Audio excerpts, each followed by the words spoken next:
Welcome back to another video. Today I'm back explaining all the captains. Leonard Burns, former captain, uh, squad 1, of course, impeccable, the GOAT, the betrayer, Leonard Burns. Unfortunately, he had unwavering faith in the Holy Soul Empire ever since encountering the Evangelists. Of course, the Evangelists, or Hamiya, was able to sway his mind to, of course, be on their side and help them out in the long run. Anyway, of course, we know Leonard was quite stoic and anything. And of course, as a child, he grew up during the Holy Soul Temple and mostly didn't see all the evil. He was a priest first before coming into the Fire Force, and then of course being insanely powerful and having his pyrokinetic ability, was able to climb the ranks and become the captain of Fire Force Company 1, which works closely with the Holy Soul Temple anyway, with Leonard being a veteran fire soldier who has made a name for himself through his abilities in slaying countless infernos, with his ignition ability be considered fire incarnate, befitting his muscular frame. Burns possesses tremendous strength and durability and can execute devastating blows against his enemies while withstanding astonishing degrees of damage. Also, he wasn't trying to kill Shinra. At the end of that fight, he's really not trying to kill Shinra. Anyway, he was able to shrug off the various attacks of Shinra Kusakabe while sparring and managed to block his rapid attacks with only minor bruises. The only one, well, Captain Burns and Benimaru was always a debate, of course, so it really depends on who you think is stronger. Benimaru is called the strongest person in the Fire Force thing, that is statements, but Captain Burns has more of the feats, but maybe Captain Burns in his prime. Anyway, he's a master hand-to-hand combatant and he has immense durability. Of course, Captain Burns' ignition ability is called Voltage Nova. Using it, he can burn the flames inside his body like a furnace to increase his formidable physical abilities with thermal energy. As his ignition stays active, Burns' firepower increases with time, and as he continues to use it and his heat rose, Burns could enter a new stage. Of course, he can go up to, I think, stage 5. I'm not quite sure. Anyway, as he continues to use it, his gets to a new stage, increasing the level of heat he exudes and increasing the level of damage he gives off from his attacks. As well, with his immense strength increased while using Voltage Nova. When activating stage 2, he was capable of ripping apart a Fuchu prison, and at stages 3 and 4, his strength increased further, allowing him to blow incredibly large craters in the ground with a single punch and swing a human through pillars with one hand. He has immense durability, of course, and heat energy, pushing the plasma on Arthur's Boyle's Excalibur back at him and redirecting the flames of Shinra's kicks by intercepting the kicks with his palms. It's never really stated what generation Captain Burns is. Is he 3, 4, or 2? So, I mean, it is really up to debate. You could debate that in the comment section below. He may be a mix of 2 and 3, but I explained those in my other videos. Anyway, we see him in the introduction arc, the first special Fire Brigade arc, where of course the Evangelists make their first appearance, the 5th Pillar arc versus the Holy Soul Empire arc, of course, where he does that little investigation and in turn betrays the Fire Force and still dies, but and then we see him in the Great Cataclysm arc. Oh, my fault, spoilers. But we do see him in the last arc in various circumstances. Anyway, like, subscribe. Let me know if you enjoyed this video. If not, you can watch the reaction video, and if you don't like that, you can watch the shorts. If you don't like that, you can vote on the post. We make content here daily. I don't want to ever do you guys dirty. Anyway, like, subscribe, and I'll see you later. Welcome back to another video. Today I'm explaining one of the earliest protagonists and the man I hate the most in the Fire Force franchise, and it's that boy Giovani. Of course, Giovani used to be a captain of the Special Fire Force Company 3, but had to leave because he revealed himself to be part of the White Clad. Of course, he is labeled, you know, how his, can I even say that without getting demonetized? You can see how he looks, where he covers up mostly and wants to be a researcher, thick and thin, through his use of bugs, as his true form is that of a mutated bug, mostly hidden behind wearing his plague doctor's mask. In the place of a traditional body, he would use a swarm of insects of incalculable size and variety. Among them were 7 robotic winged bugs that issued directions to the collective, and parasitic bugs with the ability to turn humans into infernos. Of course, background: Giovani's ancestors helped to construct the Amaterasu generator alongside the Joseph clan and the founders of what would become Hajima Industries. And while a source of power and stability for the people of the Tokyo Empire, Giovani's bloodline knew it was intended to be a means of ensuring another cataclysm would be successful.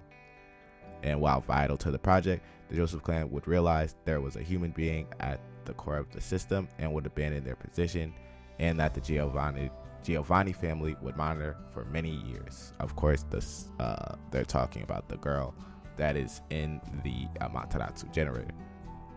Anyway, in his youth, Giovani was the apprentice to Vulcan's grandfather alongside Vulcan's father, and on the day Giovani left the workshop, both his master and fellow student went infernal at the same time, setting them up for disastrous consequences. Anyway, Giovani started working for Hajima Industries in spite of Joseph's family disdain for the organization. Outside of that, with his physical abilities, despite his thin build, Giovani proved himself to be very durable, as he was able to quickly recover from heavy blows dealt to him by both Shinra and Captain Obi.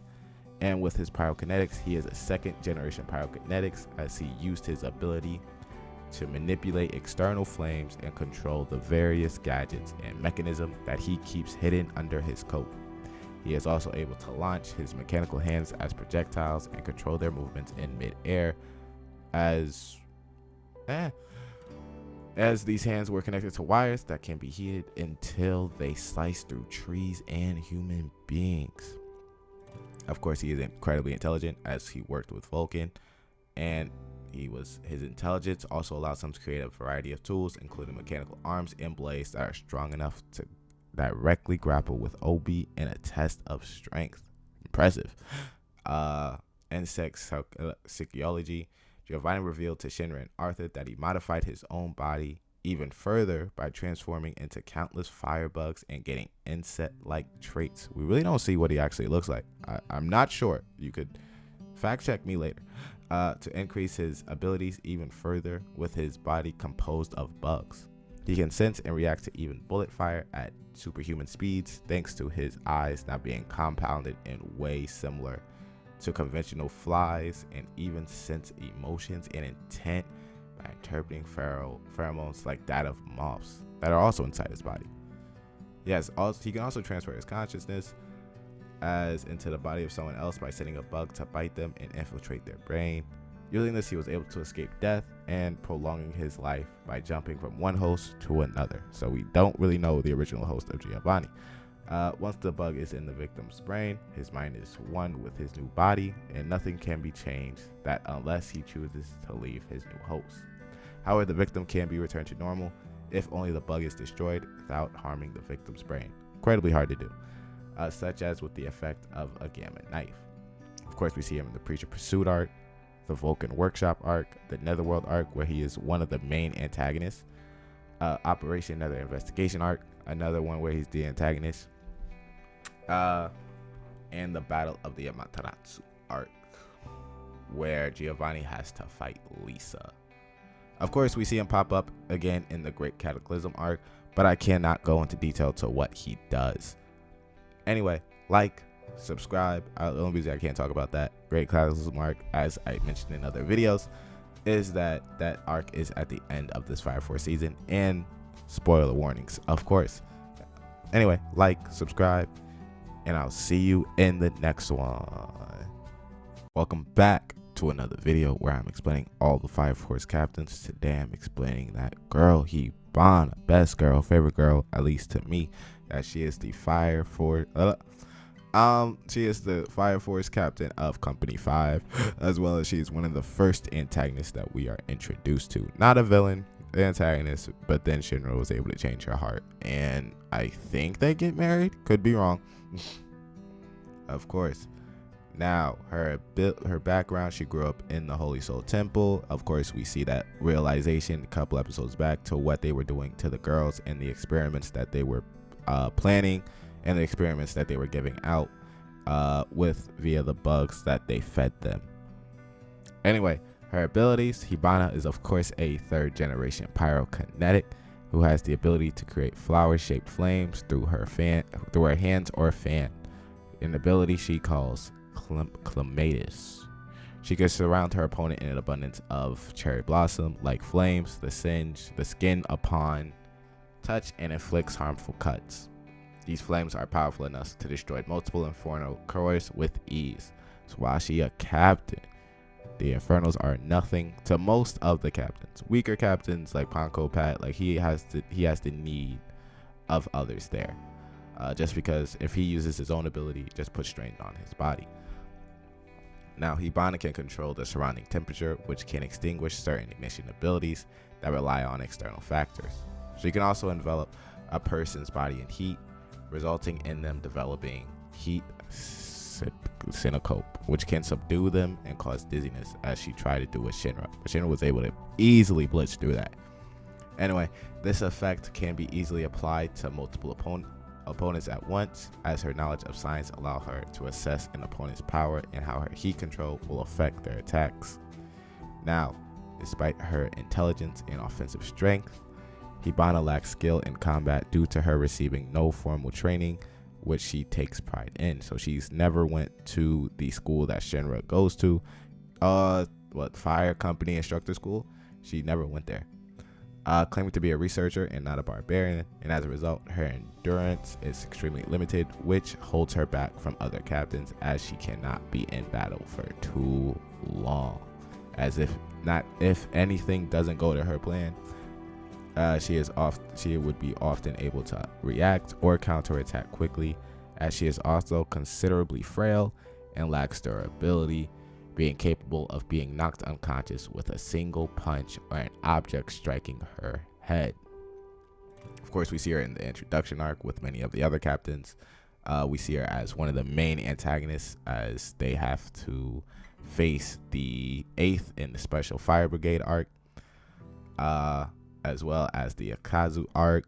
And we see her making an appearance in the Vulcan Workshop arc, when Lick is introduced, and of course Vulcan and her sister is introduced. We also see him in the Netherworld arc, as the 5th Angels 3 inform them of the brigade's abilities. While Hibana dismisses them, she only cares about the events inside the Nether, as she privately expresses her concern for Captain Obi. She is there for the Hajime Industries arc, the Stigma arc, and Obi's rescue arc. Of course, she may have liked Obi more than she liked Shinra, but Shinra is, of course, her crush throughout the whole show. Of course, anyway, she returns to she appears in the Saint Rayful arc, cameo, post Arthur's Adventure arc, cameo, and then, of course, the Great Cataclysm arc, which is effectively at the end of this Fire Force season, whether we get that as an hour special or a movie in totality. In any basis, if anything, her name, I just wanted to throw this in here, means fire, flame, light, or blaze, and flower petal, as most of the girls that was in the Holy Soul Temple are named after flowers. Anyway, that was the video. Like, subscribe, and I'll see you in the next one. Welcome back to another video. Today I'm explaining Captain Obi the GOAT, as he is, of course, the Fire Company captain of Special Fire Company 8 that we see. Of course, he has no pyrokinetic abilities, only being there simply based off of his physical strength and hard work. He is the Asta of that verse, to be fair with you. Anyway, of course, his abilities was recognized enough to be decorated twice within the titles of the Fire Force Company, and Captain Giovani even expresses shock, finding Obi's strength to be insane. Of course, we always hear the company captains calling him Gorilla. In battle, he is seen using different weapons depending on the situation, like the core annihilating pile bunker or a firefighting axe, which he can veil in white steam and thrust at the opponent. His weapons appear to be designed in order to impale an Inferno's core with low difficulty. He can slice through them like candy as a combatant. Of course, Obi strikes without hesitation, grabbing Infernos with his bare hands to hold them despite them burning him. Of course, he would risk his life if it means creating an opening to exploit or to set up his plan, of course, as we see multiple times within the first few seasons of him fighting. He is willing to take massive damage hits from powerful foes if it means getting within range, even allowing Benimaru to strike him with explosion after explosion so as to hit him. And he was able to survive the GOAT. Of course, he has hysterical strength. Obi is almost the embodiment of hysterical strength, as somebody who's able to push themselves beyond normal limits when their life is in danger. Now, of course, we know this when he has to flex so that the bugs don't bite him, inevitably turning him into an Inferno himself. So inevitably he doesn't become a risk to the others in the vicinity of him. But that would have gained him pyrokinetic abilities if he were able to survive the bug biting him. It would be interesting to see what kind of pyrokinetics he would have got, though. Anyway, within his background, he was originally a member of the Fire Defense Agency, a group of regular firefighters who focus on fire prevention and also work with the fire force to minimize the damage of infernal outbreaks. Of course, as time went on, Inferno started breaking out. He decided to switch and inevitably become part of the fire force, and then becoming a fire force captain. Of course, we see him in the introduction arc as he is one of the main players. The Special Fire Force Company 5 arc, where he has to face against Hibana. The Preacher Pursuit arc. We mostly see him in every arc. Of course, as time goes on, he is much less of a threat. But we know after Shinra does, spoiler warning, after Shinra does his thing, he becomes the strongest in the franchise after Shinra. Well, after Shinra Bansho, man. With any regards, like and subscribe. Let me know if I should have added more or what you would add. Of course, he is one of the stronger captains. You could put him over Hibana, Hodge. Yeah. And Ponco Pat. Maybe not Ponco Pat. Ponco Pat maybe be stronger than him. Anyway, like, subscribe, and I'll see you later. Welcome back to another video. Today, I am explaining all of the Fire Force captains, starting with Kyoko Wang. Of course, she is a former captain, but I'm going to do current and former captains, as she is now the head hospital director in the Fire Force series. She is a third generation pyrokinetic and used to be the captain of Special Fire Force Company 6. I just gotta get that out the way. Well, also, she is a tall female, short black hair, and she dons the Special Fire Force. She is extremely part of the religious faith in the Black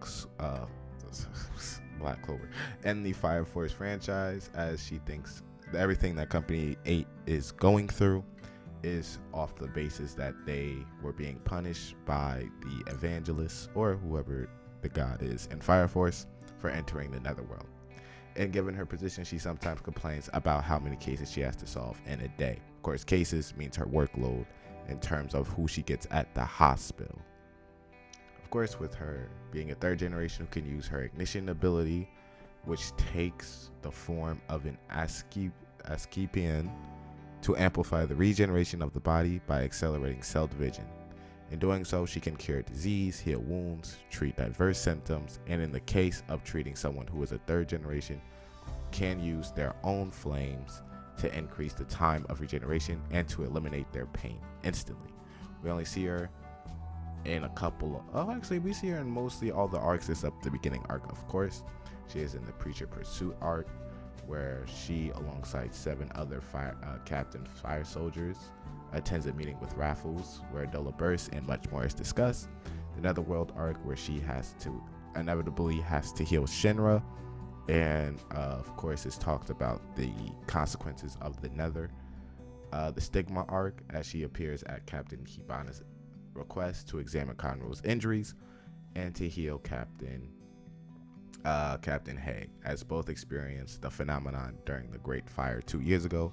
Then triggers could involve a large-scale fire of numerous deaths. And of course, we'll see her in the future with the Great Cataclysm arc. Of course, I can't go really into detail about the Great Cataclysm arc, but I just wanted to show love to the more underrated characters, the characters we don't talk about a lot, since Fire Force is basically, well, Fire Force ended manga wise, but is ending anime wise, so we may not see her back in action after the Great Cataclysm arc.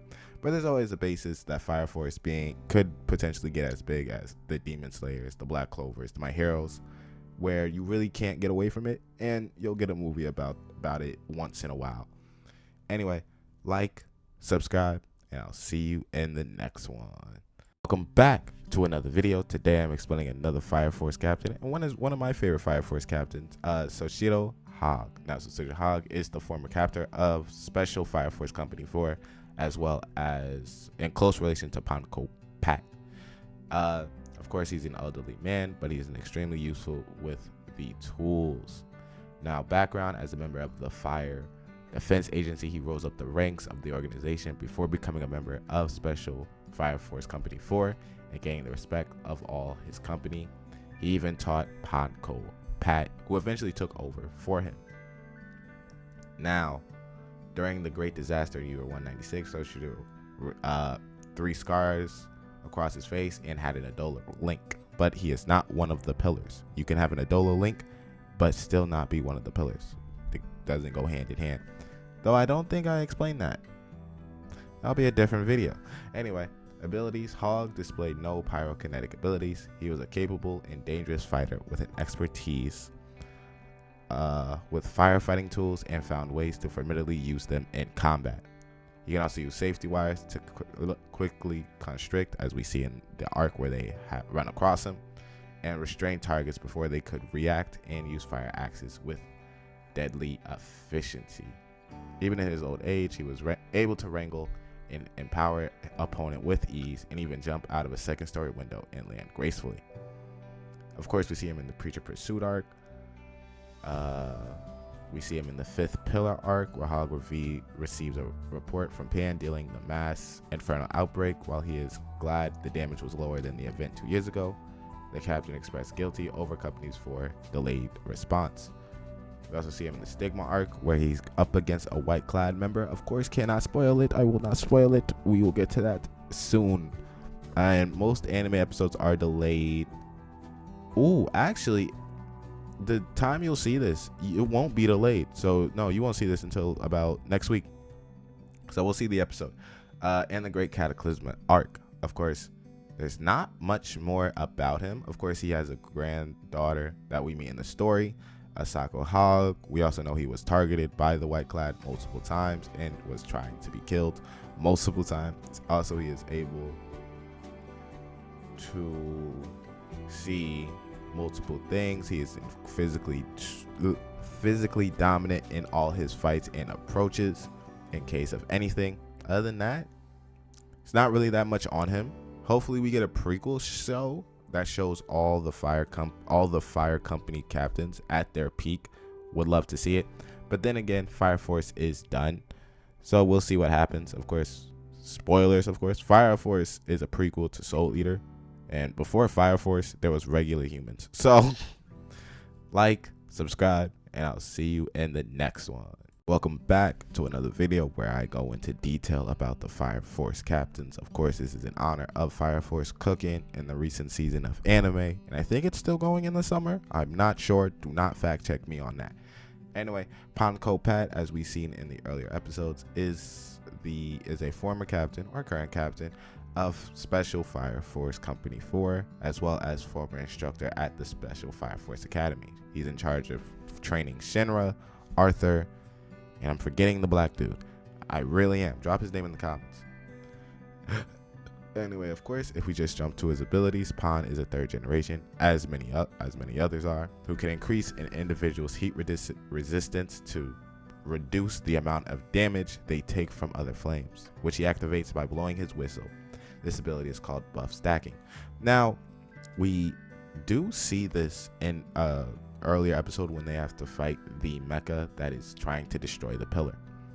Also, he can also enhance the powers of other pyrokinetics, as his power has earned him the title of Master Firefighter of Buffs. It makes him an essential part of Company's 4 strategies and teamworks. He can even use these buffs on himself to enhance his physical strength and durability, as using buff stacking to reach the superhuman levels. Of course, we don't really get to see him do it, of course, but we can always speculate how strong he can be. Maybe not on Captain Burns or Benimaru's level, but to the effect of like Captain Hibana's level. Anyway, required to destroy doppelgangers with the force of his rending multi-stack drill, being strong enough to destroy his own gloves and uniform as it tears through his opponents. Although using his abilities to that extent places a tremendous strain on his body. And to explain buff stacking, it is the ability to increase an individual's heat resistance to reduce the amount of damage they take from flames, and also influences their power. Now, we only see him in about 3-4 arcs. We see him the 5th pillar arc, of course, the Pilot versus Special Force Company 4, where they go visit, the Chinese Peninsula arc, where they take that ride around, the Aratratsu arc, where we really didn't get to that yet. I think we'll get to that in the end. We'll get to that in the anime, of course, eventually, in the Great Cataclysma arc, which we have not gotten to just yet. But he's an extremely useful and just a support character. Unfortunately, other ways, he's not one of the strongest captains up there. Now, if I were to rank him among the captains, he'd be like 5th or 6th, just off the benefit that he can boost his skill, he can boost his firepower and boost his strength, and not many other captains can do that, unlike Captain Burns and Benimaru. Rest in peace, Captain Burns, of course. Anyway, like, subscribe if you have. Welcome back to another video. Today I'm discussing or explaining Gustaf Hamba. Gustaf Hamba is a 3rd generation pyrokinetic and the captain of we see helping out Shinra in the forces of the Special Fire Force Company 2, taking over the former fire company captain Tagiri. You can fact check me on that. I think it's Tagiri. Anyway, of course, as we see him, he's a big buff old dude with a cut that he needs to let go. But of course, we don't do that in certain mangas. But it's a fun design. Anyway, his ability is as a 3rd generation who has awakened the ability to produce flames from his scalp. That's why he's wow. Who has awakened the ability to produce flames from his scalp. He can use these flames to repel and destroy objects, such as falling debris with a single headbutt. And he also has incredible physical strength, speed, and durability, being able to quickly ram into and destroy giant infernos with incredibly fast headbutts and fire himself from a massive cannon to be used as a deadly projectile. Now, of course, we see him in the introduction arc as he attends the Fire Rookie Soldier Games alongside other members of the 2nd Special Fire Brigade, where he watches his newest recruit compete in the simulation exam. He's also versus Special Fire Force Company 1, where he sends Takeru off to train at the Special Fire Force Company 1 alongside the recruits of Company 5 and Company 8 and wishes them good luck. He's also heavily involved in the story. He appears in the Evangelist Pursuit arc as he attends a meeting, the Stone Pillars arc as Company 2 as one of the first to respond to the first stone pillar. That was we see in the anime quite clear. The Stone Pillar arc, as we see, post Kusakabe history arc, which we'll get to unless we're in the anime right now. I do have to catch up to the anime. I know I do. I've been so busy. I've been lacking on my anime. And following the Great Cataclysm arc, of course, that is going to be shown in the last couple of episodes in the anime. I think we're on episode 14, 15. I've been so busy. But yeah, that is kind of it. In keeping with the trend of characters' names being referenced, the captain's given name and surname deprived from real life military servicemen and the instruments of old war, as it might have been inspired by the Schwer Gustaf, one of the biggest artillery pieces ever have to been fielded into battle, or the Langer Gustaf, an even bigger cannon that was never completed due to being damaged from bomb ratings. Honda is of course a Japanese corporation. Shout out to Honda, carried my mom for all those years. Is a Japanese corporation whose main focus is the manufacturing of motor vehicles and power equipment. It is also family name of a Sengoku period general famed for his skill and strength. So yeah, that's kind of it. Anyway, like, subscribe, and I'll see you later. Welcome back to another video. Today I am discussing Benimaru Shinma. Of course, he is one of the fan favorites in the Fire Force franchise, as well as he's a second and third generation pyrokinetic. And as we know, we never really get to see him use his full power. But anyway, he is still ranked the 3rd to 4th strongest in the Fire Force verse, after of course the Evangelist and spoilers, Shinra Banjo Man. And it's really up to debate Captain Burns and Benimaru, since we never really see them go all out against each other in a fight. So whoever you think wins in that fight, or whoever you rank, it's really up to you at the end of the day.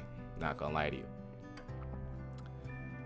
Anyway, of course, Benimaru grew up in a small town which he now protects, and at the beginning of the attack on Akaza, Benimaru was hesitant and not confident about acting as the leader and taking control of the citizens. Of course, he originally was a lackey to Conro, but Conro is now burnt out by using his pyrokinetics so much. But don't sleep on Conro either. I may do a video about him later. Anyway, Benimaru was an orphan before being adopted by Hibachi Shinman, his father, who needed an heir. Hibachi taught him everything about the fighting style that he uses, and consistently belittling Benimaru for being a fool for his inability to use the Sun Wheel correctly because of his self-doubt. Now he uses the Sun Wheel now, and it is part of his main skill set. Now, since Benimaru is regarded as the strongest officer in the Special Fire Force and is known as Asaka's King of Destruction because of the devastating power he can unleash, he was able to completely overwhelm the combined might of Maki, Shinra, Tamaki, Arthur, and Takehisa. And he was still able to effortlessly defeat his doppelganger. And his doppelganger is what is said to be imagined what is his strongest version of himself. So he has an incomparable strength. Of course, he took on the opportunity to teach both Shinra and Arthur on multiple occasions to become stronger in relatively short periods of time. So he's a hacks. Hold on. Even helping them to unlock access to hysterical strength, something he already accessed himself, according to Conro. Also, Benimaru has surpassed his master, Hibachi Shinma, who was a famous and powerful kinetic as well. He uses, I'm trying to say this correctly, Ihaido martial arts. Y'all gonna try to correct me in the comment section? I can't hear y'all. He also has immense speed and extremely fast and extraordinary reflexes. Now, he's not as fast as Shinra, but no one is. So, of course, he has immense strength, immense durability, as he's capable of completely nullifying strikes from demon infernos, doppelgangers, and even insanely powerful individuals such as Dragon and Sharon. To be fair, he should really box Dragon, but of course, that was left to Arthur's imagination.